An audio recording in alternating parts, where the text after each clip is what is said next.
So great to be here, our first festival. Thank you for joining us. Today I'll be introducing you to the next generation hand unit. It's an intelligent hand unit, the 5th generation, called Hi-5. It's replacing WCU4. Before I start, I'd just like to say thank you to everyone who's given us constructive criticism over the last 9 or 10 years. WCU4 was established in 2012, and we've pushed that as far as we could, and now we're taking a quantum leap forward. So thank you for your feedback, because whatever we couldn't put in WCU4, we've now updated in this. So without further ado, let me take you through the benefits of our new product, Hi-5. Further, stronger, faster. Those are bold statements, but let me take you through why I say that and what that means.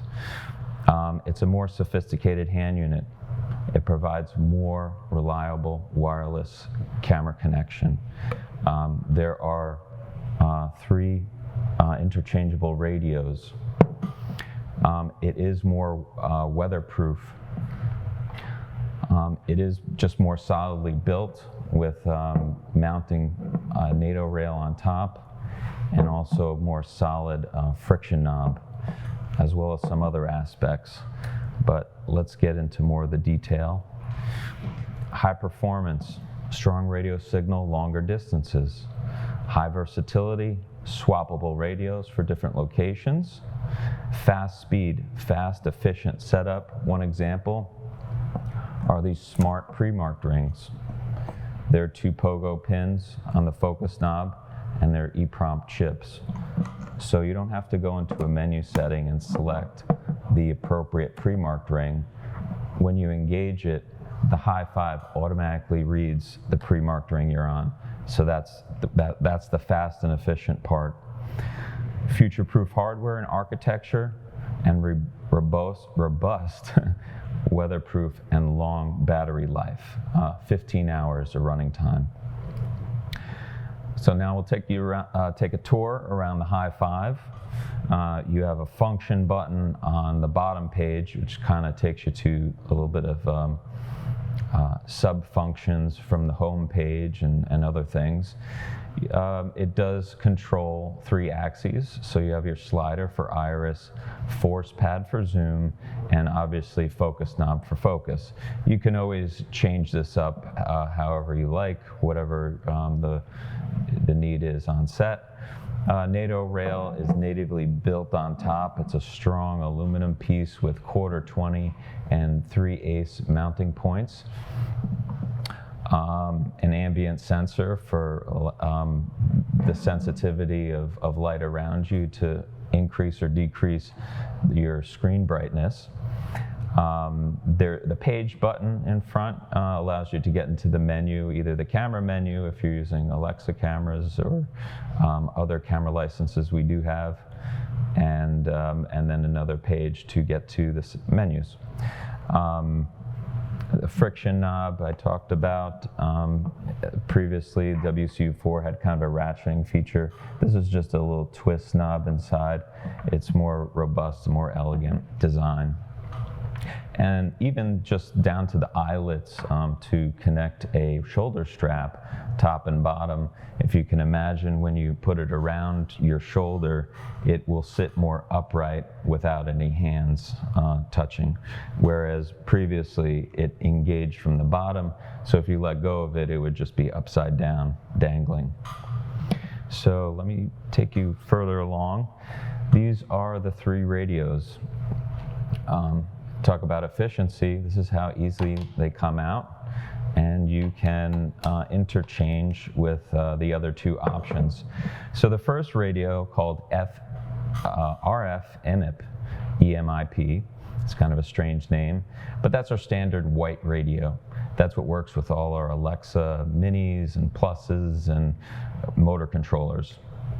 So it's already backwards and forwards compatible. The RF 2400 is within that same frequency, 2.4 gigahertz, but it does channel hopping. So it's always looking for the most solid channel without you having to find the clearest channel manually. So again, the white radio, you choose channel 6. If that's open, it'll connect. But if it doesn't, then someone on the camera side, all right, change to channel 4 and hand unit to 4, and if that connects, good. But the RF 2400 channel skipping, you choose a virtual channel, so it just pairs up the two devices. It's very easy. But behind the scenes, it's doing channel skipping to find the strongest channel so that you don't lose any connectivity. So that's, again, more robust and more reliable. And then the last antenna, it's a very long antenna, so think of that as our gray radio, which works on the 900 megahertz frequency, but that's long range. That's close to a mile in range. So that's great for drones, or maybe a situation where you're going to blow up a building or a car or something dangerous. We do have a comparison chart between all these radios, what they work with, and if you can pair up, if you can use 3 hand units wirelessly to 1 camera, or if it's a point-to-point. For example, the only point-to-point we do have here is the 2400 channel skipping. You can work with the white radio in tandem if you're using Alexa Mini or LF, if you're closer to the camera, so you have some options there. But this will help you decipher, what you need, what tools are available. So we're offering a lot of variety, and we can also, you could always reach out to us if there's any confusion, need some help deciding what the best choices will be for your situation. Always a resource to you. Thank you. Here is radio module compatibility. This is our, again, RF IMIP, which is our white radio, and this is our standard radio, which works with all our devices. WCU4 will still interplay with this ecosystem, as well as the SXU, and as you can see, everything else. So here it is, and directly to the camera.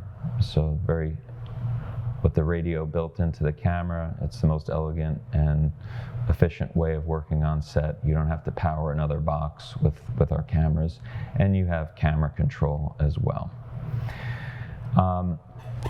This little device called the Radio Interface Adapter, RIA, as we call it, RIA 1, is a little box, has a little small screen, and that toggle wheel, you just press to select and rotate it to go through the menu structure and so forth. It's very simple, and it's a small little box that accepts each of the radios on the camera side, but it also works as a transmitter.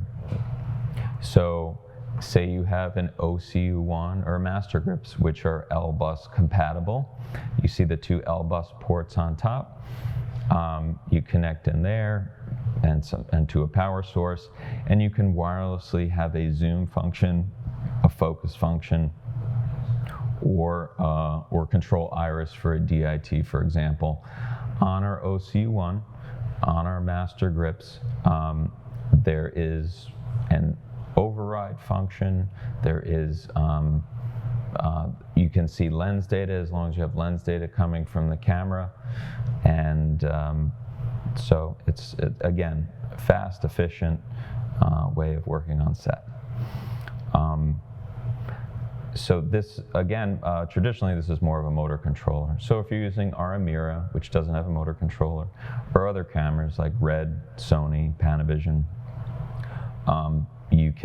this box will be needed. You can map lenses, transfer lenses to the camera this way, start, stop, and again, interchange the radios that you need to work reliably on set. This device will also support Focus Bug's Cine-RT, which is being developed right now, Arri's UDM, and Cinetape via serial. interface on this device. So you can, if you're using channel hopping and you need, you're working on a set with a lot of interference, you can work this in parallel with the radio and the mini, or you can just turn it off and just use the channel hopping. So this is just an example of a setup, and we have many more on our website. And this shows it on the camera. There's a small little bracket on the bottom. It's small, elegant, lightweight, so it won't take up too much space on the camera, as with the other accessories. So speaking of accessories, we have 10 pre-marked rings, starting from like 10 feet and 6 feet 6 inches, and 5 feet are the newest range, and all the way down to 9 inches, which is a new one as well. Everything else is established in between. The lithium-ion battery pack, again, they last. They're L-type series. They're different from the SXU and the WCU4, just so you know. They're not compatible, but our Arri proprietary battery will give you a percentage readout exactly, very accurately, on the life and status of the battery. So we recommend those, and they last up to 15 hours. Another little accessory is this monitor bracket. This is beautiful. If you have the anti-twist pins on the monitor, you flip this, and now you have that option for a more steady interface. But if you don't, that's okay. You don't have to shave these or remove these off. You just flip it the other way. I love that little trick. Because the radio is relocated on the high 5, together with the NATO rail, we can introduce a more robust aluminum piece. And it has rosettes in here, so it's a strong tilt and lock. There's a little channel here, so it's easy to slide on, but if you want to take it off, there's a safety. So you just press it down and off you go. So it's very simple and fast and efficient. In addition, there's a 3/8 on the back, which allows you to put maybe some other accessories, attach it to maybe a 3/8 pin, and attach to a gobo head, and keep it on a C-stand so you don't have to hold it. And lastly, we have the shoulder strap and also the hand strap. Very straightforward. Again, these are all the flavors of our smart focus rings. Even the blank ring is smart, so it knows just it's using a blank ring.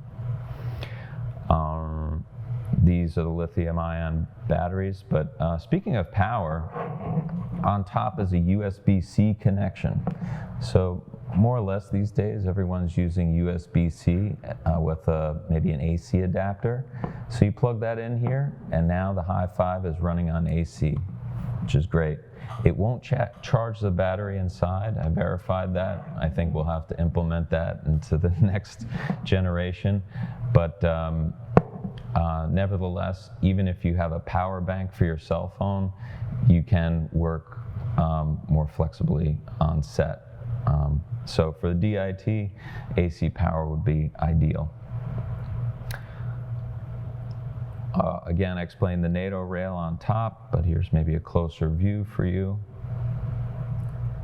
And these are the mounting points, 3/8 and M4 or 1/4-20. These are the connectors on the back. So radio interface is where you put the radio, that slot. Serial port, L-bus. Speaking of which, cable-wise, you can go up to 35 meters attached, hardwired. So that's something a lot of people need to know, especially for underwater housing or maybe a crane shot. And then USB-A and USB-C. USB-A is on the bottom of the unit. There's a little flip cover, and that's where the dongle lives, the Bluetooth dongle. And in a moment, I'll get to what all that's about. but USB-C is on top. And that's primarily for new firmware updates or sharing lens files, exporting lens files. The serial port, which is a new 4-pin connection, will provides the RS-485 protocol for Film Technic's flight head for zoom on the Russian arm. So, and here are the L-bus devices that this is compatible with. Pretty much anything that has L-bus device, this Hi-5 is can be compatible with. Again, these resources on our website, so I'll just try to stick to the exciting part. And speaking of which, this is the Bluetooth. The need for Bluetooth is for our ECS app. So this provides you with lens files to be stored as you produce your own library, whether you're a rental house or you're just renting this from job to job, as well as user setups. Maybe you find some setup that you prefer, and so it's an easy, fast way to establish that with a new hand unit and install firmware updates. So we'll be sending push notifications on what the latest, greatest firmware is, so you're always up to date. If you do need to, if you don't have USB-C, you can use the USB-A port to update your firmware. So there's some flexibility in that as well.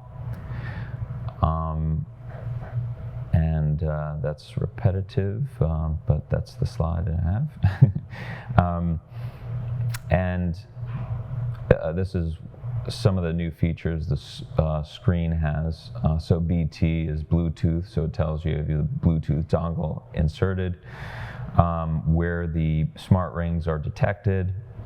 If you're using the field of view or you need to change that for the Cine RT, that's noted on the screen as well. And the usual UDM focus bug Cinetate values are in green, and the triangle always shows you what the value is reading on that device in relation to where your focus knob is located. And then the power status of the camera, that's always important to see. Great news for everyone who said, I think the Alexa remote license should always be installed and come with all WCU4s. Well, we heard you loud and clear, and with Hi-5, all units will have our remote license installed. What will be optional and great to have are remote licenses for Red Camera, for Panavision, and Sony. As well as Focus Bug and Cinefade, the variable ND.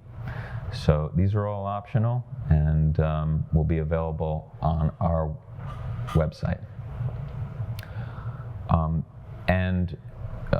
To show you a little bit more detail about our file exchange between devices, you can see how they're labeled, but also you can see the curve of how they're mapped out. So if anything's out of line, you can see maybe there's a mistake and you might have to remap it. But it's a visual aid to see. You can share these files via Dropbox or Google Drive. So again, extends the flexibility. And as we go along, maybe you'll get some news from Arri, maybe some frequently asked questions, user manuals, hopefully links to our new tech tips. Or we're doing a lot in the past year. We're producing a lot more great YouTube videos showing the intricacies of our products to show you all the variable options. But back to Hi-5.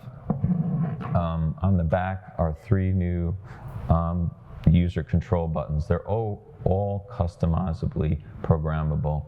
Originally with the WCU4, there was just a red button, one red button on top, which is kind of awkward to get to, but also could be a little finicky. These are sealed. They're more robust and more reliable. So we've quite an improvement from the predecessor. The control knob, as you see, it's blue right now, but you can also change colors to red, white, yellow, cyan, magenta. So it could be, you can code it for camera-specific code color, as an example. I can't show you this on this device because we don't have a camera here it's connected to, so the screen is relatively blank. However, you can hide the iris and the focus and the zoom scales to isolate really what you want to see on the day during the shot. In addition, it's really easy to lock or unlock the access so you don't accidentally bump it during the shot. A few other great features is manual T-stop. So if you're only working with one motor, you can do a manual T-stop without an iris motor, so it can calculate the depth of field. So lastly, left-handed mode. There are a number of people, I understand, if you're left-handed, you're definitely going to want this. So the WCU4 will have one of probably the last updates will have this feature, but in the High 5, it's more sophisticated left-handed mode. The pre-marked rings will reverse in that orientation. The screen will switch upside down. So we hope all the left-handed focus pullers out there will be very happy with that. If not, please reach out to us for any other additional features you might need. And manual calibration. This is great if you're using a photo lens with a zip gear. A lot of drone shots are used with photo lenses and so forth. But the point is, it's not a Cine lens where it has the mechanical T-stops in there, and you might have a relatively minimal throw in there. So by manually calibrating, gives you much more flexibility and wider range use of lenses. And lastly, export log files. So this is kind of a computer, but if anything goofy kind of happens, if you export a log file to us, we can see if it was maybe a user error or if it's something we need to fix. And then we can, if it's something we need to fix, we can send an update via the app. So again, this is the summary of things I went through. One of the things I didn't mention is the Panzer glass, which is a screen protector. This is very important because this is actually touchscreen. I can swipe through here, I can touch, I can easily scroll. Rather than scroll through with the knob, I can just select the value or option I need. So again, that brings more efficiency and to set. And with that said, this is the whole ecosystem. Again, I'll repeat that the extra radios, the channel skipping and the 900 megahertz, as well as the RIA, will come out in the fourth quarter of this year. This whole ecosystem is being built out. This year and last year is the year of supply chain challenges for all manufacturers, especially like anything electronic. So we're in that same boat. So we appreciate your patience and understanding on that, but just let you know that we're working as hard and diligent as we can to overcome those challenges. So again, I'm Michael Best from Arri. Thank you so much for your time. Good to see you again, and stay healthy. And now I'd like to introduce my great colleague, Art Adams, who will talk about signature zooms. Thank you.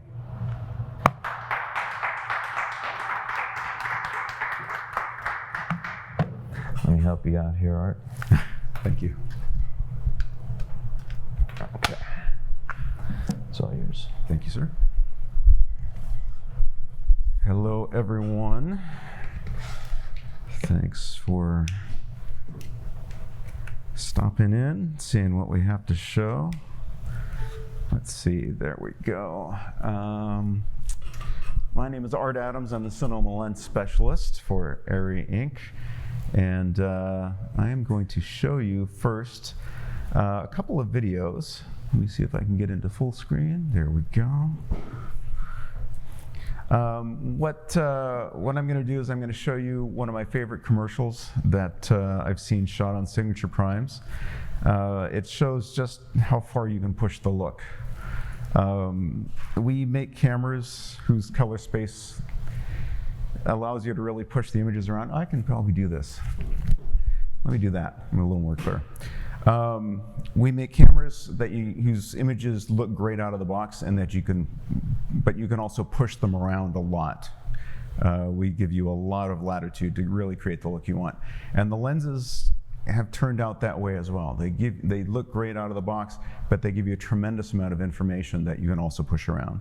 So the first video I'm going to show you is a commercial. It's a Bose spot shot by, try to say his name correctly, Mauro Chiarello, whose commercial work I think is spectacular, and he's done a number of projects with Mini LF and signature primes. And then the second video you're going to see is an art piece with the featuring the Munich Youth Ballet, and that's a test of our 16-32 and 24-75 prototype zooms, and that will show you more of the native look of both the primes and the zooms, because they are designed to intercut and they do extremely well. So I'm ready to roll. Everybody ready with my video? Good, here we go.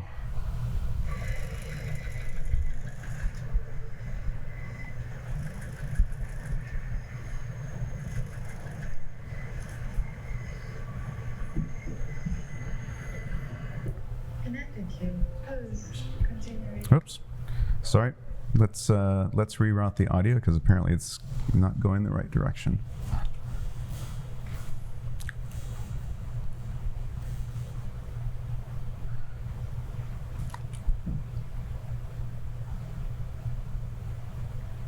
Shall I just give it a quick try? All right, here we go, one more time.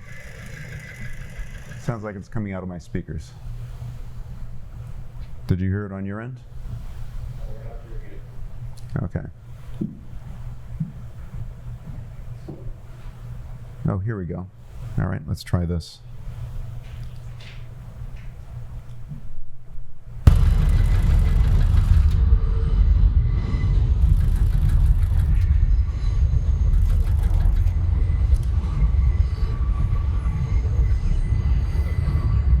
Connected to pose. Continue reading.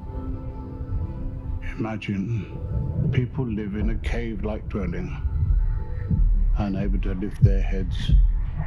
Now watch as they are set free. They will grow accustomed to the sights of the upper world. First, they will see the shadows best. Next, the reflections of other objects in the water. And then the objects themselves.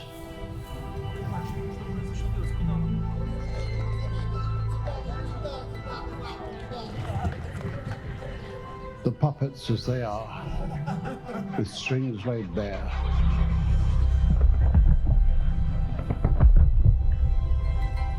And finally, she will see as she once did. The sun, and whatever stands in its light, the world in its entirety. Where am I? You are on 14th and Main Street.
Okay, let's launch into the PowerPoint part of the program. Yes, PowerPoint. Everyone loves PowerPoint. I'll try to make this interesting. This is usually about an hour-long presentation. I'm going to trim this down a bit and give you the high points. If you have any questions, this is how you can reach me. I assume we're good on the presentation? Perfect. Thank you very much. Lenses@arri.com is the best way to reach me. I'm very easy to get a hold of. If you have any questions about any of our lens products, let me know. If I can't answer your question, I will find someone who can. And I'm going to talk first about the look of signature primes because we have the most footage to show and I have the most examples from the signature primes. And the signature zooms basically intercut with the signature primes. There are some very minor technical differences that you run into with zooms versus primes, and I'll cover that. But they intercut really, really well. So, the birth of signature primes, about 2018, we launched those lenses, and they are currently no one can keep them on shelves, especially us. We literally cannot make them fast enough, and it's a good position to be in. However, we're also now trying to produce the zooms or having to add capacity at the factory because there is so much demand. We have 16 focal lengths, 12 to 280. The 12 is really extraordinary. We're actually seeing a lot of interest in that for things like 3D or like background plates, 360-degree background plates, aerials, things like that for visual effects. The 15 is currently really popular in music videos and commercials because you can get very close to someone and not see any distortion, but you can still keep the forced perspective look. The 280 at the other extreme is really popular among wildlife photographers, especially with our 1.7 times extender, and I'll get into that a little later because it's a really interesting little piece of equipment. Largest match set of Super 35 and large format primes, and that's important to note. These work exceptionally well in Super 35 as well as large format. There's an idea that a large format lens is only really usable in large format, and it's not. Our next camera is going to be Super 35, and we've designed these lenses to work with that sensor as well. And actually, I have a 9K image I can show you. That's the farthest we've tested it on a camera so far, but we're thinking that these lenses are going to do very well as cameras change and especially as displays change. So what we used to do with film is we designed lenses that delivered the highest performance possible. And then they had a look, but the film tended to do a lot of the heavy lifting as far as the look went. And what we tried to do as a company was just to deliver the best possible image to film. Now, when digital came along, cinematographers started to miss the abstraction of film and felt that video was maybe a little too clean. So we saw a trend towards using lenses with lots of aberrations to create a look in camera that kind of replicated maybe the abstraction of film. Maybe I could describe it as the happy accidents that would happen in film. These lenses, the signatures, what we tried to do is come up with a new kind of character. We focused not just on performance, but on what the lens looks like, because that is now captured better in digital than it probably ever was in film. And we're also looking ahead to see what's coming, because everyone's building libraries for the future. 5, 10, 15 years from now, features and TV shows we see now are going to be, they're still going to be part of someone's library. And we're probably going to be seeing them better than we see them now. They're going to be mastered probably now in 4,000 nit Dolby Vision.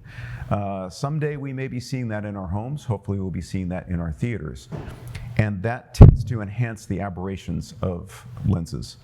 And what we tried to do is create lenses that have basically an immersive character to work for the new immersive viewing environments that are coming, and it's inevitable. So we can either fight against that trend, or we can try to give you lenses that work with that trend. Now, there are lots of options out there, but what we didn't see was this option. So this is the option we built. And this tends to be the harder thing to build, lenses that are truly immersive and kind of get out of the way, but still have a beautiful character to them. And those are the kinds of challenges we take on as a company. So I'm going to go through some bullet points really quick. By the way, this is the 12 millimeter. This is from a video that was shot in Australia by our Australian office, and it's really spectacular. I mean, as you can see, that 12 is pretty amazing. The foreground is a little bit soft. It's very rectilinear. It's there's very low distortion in there. It's a really spectacular lens. All right, so let's talk skin and resolution, because this is often what we care about the most, at least in terms of skin, making actors and actresses look their best, and resolution, delivering the right resolution for whoever we're delivering the product to. Now, here's a sample image. This was captured on a prototype 9K by 7K camera out of Australia. It's built by a director of photography by the name of Paul Octal. And we loaned him a 125 millimeter signature prime. This is the full image, and here's a 1-to-1 blow up. So we hold all the detail, but what's nice about this image is it's not forced. There's a little bit of something going on here. I'll just point it out. It's over here. There's some JPEG stuff going on. That's not the lens. That's what I had to do to this image, because it's a 120 megabyte still frame that I had to convert into a JPEG just to get it into PowerPoint. But if you look in here and around the eyes, there's a lot of what I call unforced detail. It's just there. And what I like to say about these lenses is they're not sharp. They feel natural to me. And when I look at a lens, I often think to myself, is this soft, is this sharp? And those are deviations from normal as far as my brain is concerned. Natural is just the way I see the world. And there's a DP, Logan Schneider, who shot our launch video for the signature zooms. He says that these lenses are like looking through a beautiful window, which speaks to their immersive quality, but also speaks to the fact that they do reproduce the world in a really interesting and beautiful way. Now, what's nice about these lenses is you can get very close on skin, and even though they're very high resolution and they will capture every detail, they do it very smoothly and very beautifully. And they do it pretty much with everybody. They don't really accentuate imperfections. They will reproduce them, but not in an artificial way. They're very natural lenses. Every once in a while, someone might want to take the edge off a little bit. We've seen people using 1/8 black glimmer glasses with these for a little bit of a diffuse effect. And then also people will use behind the lens nets. I'll get into that later. But the way these lenses capture skin is, a lot of people speak about them as feeling soft, but if you really look at the detail, all the resolution is there. Bokeh. So we spend as much time on the out of focus portion of the image as we did on the point of focus. And this is a nice image I like to show, because at the point of focus at the camera, you can see very clearly the details in the camera, but it doesn't feel sharp. It just feels natural. It feels as if you're just kind of, for me, it looks to me like I'm just looking at it and I'm just seeing the details as they exist in the real world. But then the background rolls out very beautifully. You can see it around his feet. You can see how the plants just past his feet and just in front start kind of softening in this really interesting way. There's a point where there's hard and soft detail kind of overlaid, and then it just sort of dissolves away. You can see in the background there are no hard edges, and that's something we worked really hard on, because hard edges tell you where to look. Our brains respond to edges, high contrast edges. That's what draws our attention. And we didn't want to artificially enhance those. We just wanted them to be the way they are. So in order to offset that, we focused on making the bokeh as soft as we could possibly make it. Now, one of the videos I showed you, the ballet, was shot against an LED wall. And we're seeing a lot of use of signature primes in front of mixed reality volumes because of the way they roll out of focus. They tend to allow you to work closer to the walls and at deeper stops, because the screens don't come into focus as quickly as they would with a lot of other lenses. And even when you stop down, the background is still, it's interesting, because when I look at this image, even though this is on a long lens, it's clearly stopped down considerably. And I look at the sand where it meets the water, and I look at the island in the background, and it's very, very smooth. So even at a deep stop, I know where to look. The gentleman in the foreground at the right is clearly where the focus is, and he looks great. He looks natural. But at the same time, there are no hard edges to draw my attention away. I can scan the background, but I still know exactly where to go back to. And I think as we get into higher and higher resolutions, guiding the viewer's eye is going to be really important, because there's typically so much detail in a 4K or an 8K frame on a really good HDR monitor that you can easily become distracted. Now, you can see how the background is starting to roll out of focus. All the hard edges are kind of drifting away. I can see some hard edges up around maybe where his elbows are, but much beyond that, the lake bed or whatever that is really smoothing over. The reason this happens is because we are exceptionally well corrected for spherical aberration. If you look at the bokeh, highlights are perfectly round with a little bit of a soft edge. And that's key to getting this look. If you have bokeh that looks more like a donut, so it's got a hard outside bright edge and a dark center, that will tend to add contrast to edges in the background. So we worked really hard to eliminate that. And then once again, just showing how the lenses will really roll out of focus quickly if you want them to. The focus is clearly on the eye on our left.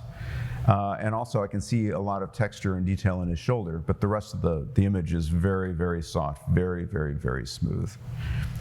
And what's interesting is we're starting to see adoption of these lenses in both fashion and food photography, because in both situations, color rendition and texture are both extremely important. All right, let's talk about color. So signatures are a little on the warm side. And that's intentional. We looked at a lot of different kinds of glass, and the glasses that we ended up using tend to be high refractive index glasses. They tend to lean towards the warm side. And we decided we were happy to push that direction. Part of this is because people like warm lenses. And they work great on skin. They really do help skin pop just a little bit more.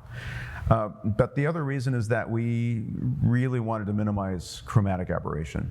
Chromatic aberration in HDR shows up like neon, and we worked really hard to make sure that those kinds of things didn't show up, because we didn't want to pull people out of the story. And that's the idea, is that these lenses drop people into the story in a very beautiful way and help you guide them as to where they should be looking at any given time.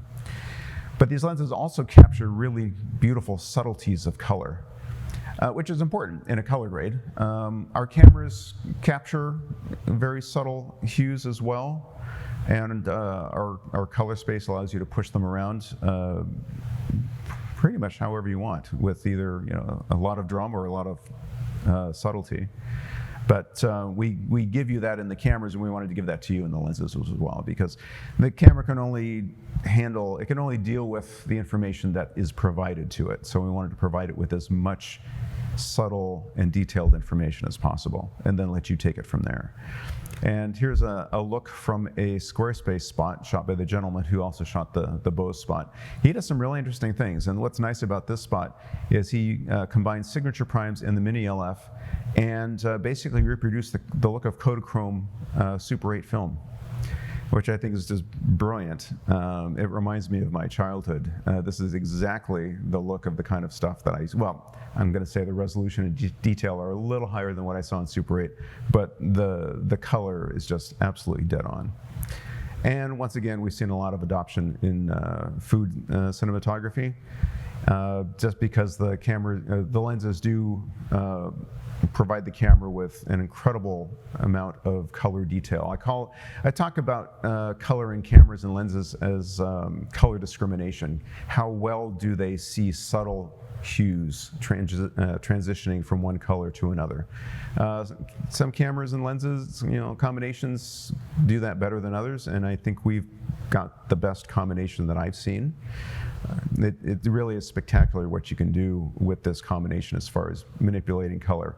and dynamic range, equally important. We've had a number of cinematographers say these lenses are low contrast, and I really like that. They're not, and I've actually looked at this on a waveform monitor. If you blast light right down the lens, and we'll talk about flares in a moment, you can bring up the black levels, but you really have to fight to do it.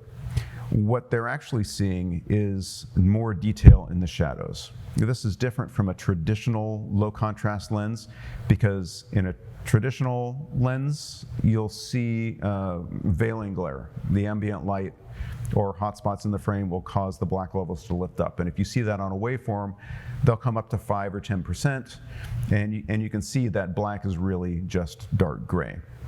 But these lenses just let you see deeper into shadows. There's a clarity to them. And what's interesting is there's a cinematographer I mentioned earlier, Logan Schneider. He was one of the earliest adopters of signature primes in the US, and he actually shot this wonderful little film called Papa that you can find on our YouTube channel. And when he was shooting this on signature primes and an Alexa LF, he discovered that he could underexpose a fair amount and retain not just shadow detail, but shadow color. And he takes active advantage of that. Now, he gave me permission to show some images that he's been using to work on his own LUTs. He owns a rental house, and he does what any rental house owner with a family does when they go on vacation. He brings a mini LF and a 280 millimeter signature prime, and he takes pictures of his kids. And this is one such picture. Basically, what he does is he underexposes anywhere from, say, a half to a full stop. And then he builds a LUT that pulls up the midtones. Because what he's trying to do is he's trying to expand the dynamic range of the image even further between middle gray and white clip. So at exposure index 800, we give you 7 and a bit stops. He wanted even more, and he found that he could underexpose these lenses and bring the midtones and the shadows up a little bit, and he'd still have plenty of color information in the image. He wanted to preserve color information and detail in the highlights, and the fact that we gave him so much in the shadows allowed him to do that. And since we're in Chicago, I'm going to pull out one of my Chicago slides. I shot this last time I was here. This is a theater in Chicago that was actually designed by my grandfather, so I like to show this because I'm proud of it. This is a signature prime on a Sony Alpha series camera. You can actually put these lenses on lots of different cameras. There are adapters for Venice and Red cameras and a number of still cameras, including Fujifilm cameras and Canons and Sony Alpha series. And there's just a tremendous amount of detail in this image when you really look at it. I love the texture. Hopefully you can see this over the streaming feed, but the texture of the wall, there's so much interesting detail, and there's so much subtlety of shadow and color in this image. I just absolutely love the fact that I can see things in this image that make me feel like I'm there. But because this is in an image, I might not notice the subtlety when I'm there just looking at it, because it's not that big a part of my vision. But in an image, when it's close like this and you put a frame around it, there are so many subtle details that stand out. I really like this. All right, let's talk about distortion. I mentioned earlier the 15 millimeter signature prime is very popular for commercials and music videos. This is an image I shot a while back, and as you can see, there's not much distortion there. If she had been right at the edge of the frame, you would have seen a little bit of a stretching effect, but that's not distortion, that's perspective. That's basically taking the kind of fisheye image that a lens normally captures and then flattening it out like you would a map on a piece of paper. The edges are going to get a little stretched. But for most of this image, you can frame a person normally, and you won't really notice that you're using a lens that's this wide. But at the same time, you will force perspective, which is why it's so popular in commercials and music videos, where you really need to grab people's attention and show them an interpretation of reality that maybe they haven't seen before. All right, let's talk a little bit about flare. We took the edge off. I described this as being like 1/16 white pro mist. What we did was we looked at flares in HDR, And flares in HDR can be really colorful and bright, and we didn't want anything that distracted from the image, but at the same time we wanted to make the flares beautiful because they're a tool. So we just added a little glow to them, and I've got an image from the ballet video that I'll show you in a minute in the zooms that is a better example of this. But every time you see a really bright highlight, it's going to have a little bit of a soft edge, and that's because, once again, talking about hard edges and how they draw your attention, if there's a really high contrast sharp edge, your eye's going to go straight to it. And what we found is in HDR, if you take a little bit of that edge away and give the highlights a little bit of a glow, it's a really pleasing look that it doesn't necessarily distract as strongly as a hard, high contrast edge. All right, let's talk about the zooms. We've talked about the look. The zooms basically just extend the look. We have 4 zooms plus 1 dedicated 1.7 times extender that ships with the 65-300, and it is meant only for the 65-300. You can't make an extender for a lot of different zooms and make a really good one. You have to basically focus on one of those zooms and then make the best extender you can, or at least that's the way we do it. So this extender won't work with any of the other zooms. Now, I want to point out that when you're putting the zoom on the 1.7 extender, we have a rear magnetic holder that I'll go into in just a second. You have to take that off because of clearance issues. If you put the lens in with the magnetic ring on and try to lock the extender, you won't be able to do it. So all you have to do is take it off, and there's a place to move that ring on the back to the back of the extender so you can keep the look. So if you have a net behind the lens, you just move it from the back of the lens to the back of the extender and you're all set. We have a full range from 16 to 300 at T28 across all 4 zooms. We have a 16 to 32 that I'm actually showing today at the show. We also have a 65 to 300. Those are the 2 most extreme zooms. And then in the middle, we have a 45 to 135 and a 24 to 75. Now the 65 to 300 with the extender gives you a range from 110 to 510 at T4.9. It's pretty spectacular. And they intercut seamlessly with signature primes. Now, here's the 16 to 32. It's a really good lens. And once again, this is a wide lens mixed with an LED volume, which is normally not a winning combination, but I don't see any problems here at all. And if you look at the flare, you can see that little glow that I was talking about earlier. So there's just a little bit of, just a little bit of softness to that. And we designed that in just to make sure that in HDR, that glow is interesting, but you know where the cinematographer wants you to look. Here's the 24 to 75. We have the same quality of bokeh on the zooms that we do the primes, that very smooth, soft bokeh that just melts the farther you get from the subject. It's really, it's beautiful. I've never seen anything quite like it. Once again, 16 to 32, there is more distortion in this zoom than there is in the 15 signature prime, but it's not noticeable unless you put it on a lens projector. It's very well corrected. And the reason for that is you have to make a choice when you're designing a lens this complex between distortion and chromatic aberration because they interact. So in a prime, you can solve for distortion and chromatic aberration and minimize both, but in a zoom, which has a lot of moving parts and has to do a lot more, you have to make a choice. I mean, you don't have to, it's just that the zoom will then end up costing 3 or 4 times as much and be massive, and we weren't going to do that. So we opted to allow a little bit of distortion in order to get rid of nearly all the chromatic aberration. And even on a lens projector, I can't see any chromatic aberration on this lens. It's really spectacular. Because once again, in HDR and UHD and 8K, chromatic aberration is going to be really distracting, we think. It'll look like neon tubes in the background. Whereas a little distortion will show up once in a while, but it's not going to be distracting on a shot-by-shot basis. And once again, tremendous dynamic range. I can see texture in her shirts. I can see texture in her hair. The subtlety of the color transition across her face and across the feathers. These lenses really reproduce the subtleties of color and texture and detail in a way that just gives you a tremendous amount of leeway, especially when combined with our cameras. Now, if you put them on another camera, you'll have the same advantage. These are not Arri only lenses. We designed them to work with everything. but in combination with our cameras, they really do look spectacular. And once again, this is from our show reel. This is the 45 to 135 on a close-up. Now, she's got great skin, but at the same time, we're very close. And I can see the textures and the qualities of her skin, in her skin, but it's not distracting. It's very smooth, her skin looks very beautiful. And once again, food.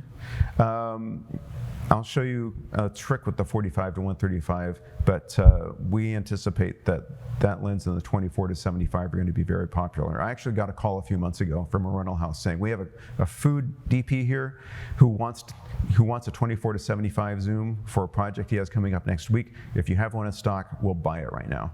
And unfortunately, I had to say, yeah, sorry, not quite yet. We're not quite ready with that one yet. So let's talk a little bit about how you can manipulate the looks. This is the rear magnetic ring, or magnetic rear filter holder. It's designed for nets, and I have some examples from the Hunting of Bly Manor, which used a combination of signature primes and black focal nets. And it's a really interesting look, very interesting combination of modern HDR and high resolution ready lens and vintage nets. It's quite unique. Now this looks a bit like what you would get if you use that 8th glimmer glass that I mentioned earlier, although that would be a much subtler effect. It has the same kind of vibe. And you can also put rear optics behind these lenses. I've been experimenting a lot with putting rear diopters behind them, and the looks are really interesting. So even though we've designed these lenses to create a look that's going to last for a long, long time, we're also aware that cinematographers like to experiment and create looks on their own. So you can put your own rear optics behind the lenses. They're very easy to make. If you want instructions, just shoot me an email at lenses@arri.com and I can talk you through it. We're also looking at making some products of our own, so hopefully I'll have more information on that early next year. And here's a look from a Pepsi commercial that shows that you can distort the bokeh as well. Now, I mentioned earlier that donut bokeh can create harder backgrounds. Well, we can introduce spherical aberration into these lenses very easily using rear optics. So if you want that look, it's possible to get them. So basically, you can buy our lenses and then push them around both in front of the camera as well as in post. Now, this is a cool trick that Logan Schneider showed me recently. He's been shooting a project where he's had to do a lot of extreme close-ups. Duclos Lenses in LA makes a 15mm LPL extension tube. And Logan stacked 2 of them and put the 45 to 135 zoom on, and he was able to get some really incredible macro shots. You can see one of them on the right there. So this is something that I'm going to experiment with as well. When I talk to Duclos about how well these extension tubes are doing, they say they keep selling out. So if you want to have basically a macro lens in your pocket, then carry this zoom, and you can literally carry the extension tubes in your pocket and get shots like this. So, shipping 45 to 135, delivering now in limited quantities. We're ramping up production. We've had some COVID supply issues like everyone else has, but we are starting to deliver these lenses.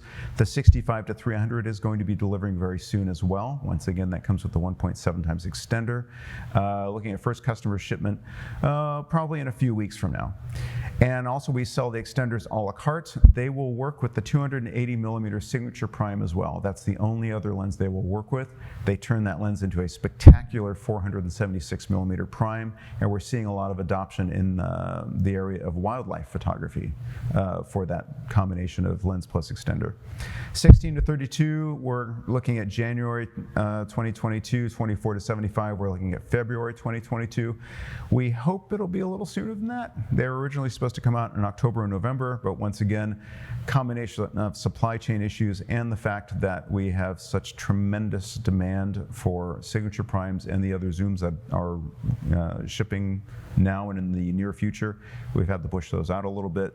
Hopefully we can ramp things up. Although even if you order now, I can't guarantee that you would get those 2 lenses in January and February, because we also have a lot of orders for basically all of our zooms right now. So that's it. Thanks. I appreciate you watching. If you have any questions at all, please get in touch. I am at lenses@arri.com. I'm happy to answer any of your questions. And if I can't answer them, I will find someone who can. Thanks.